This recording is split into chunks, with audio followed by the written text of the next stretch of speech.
Officer, what have we got? Yeah, around 5 o'clock this afternoon, officers responded to a stabbing call here in the 300 block of Roberts Circle.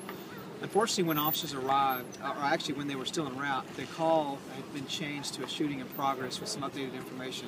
When the officers arrived on scene, they did locate a young man in his early 20s, deceased in the front yard from apparent gunshot wounds. Officers also located another victim that had stab wounds at the end of the street.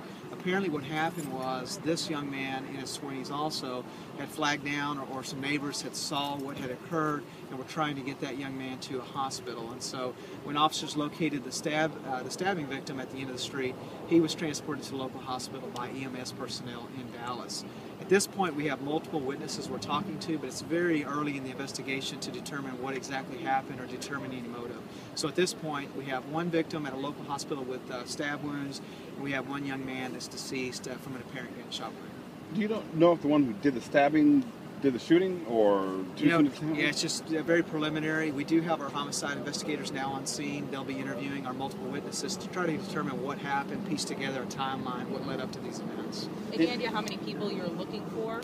Well, at this point, we believe we have, with the witnesses and everybody, we believe we have everybody that's involved in this situation. We're talking with them. So we don't believe there's anybody at large at this point. It's still very early, but based on the facts that we have at the scene, everybody that was involved with this incident, we believe we're talking to right now.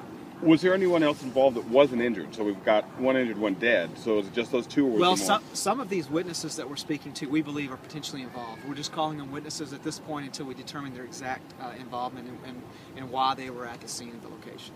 Any idea robbery? Yeah, it's card too game. Early. I mean, it's too early to speculate on that. Is it related at all? I don't know the family relationships. Yeah, I'm not sure on that.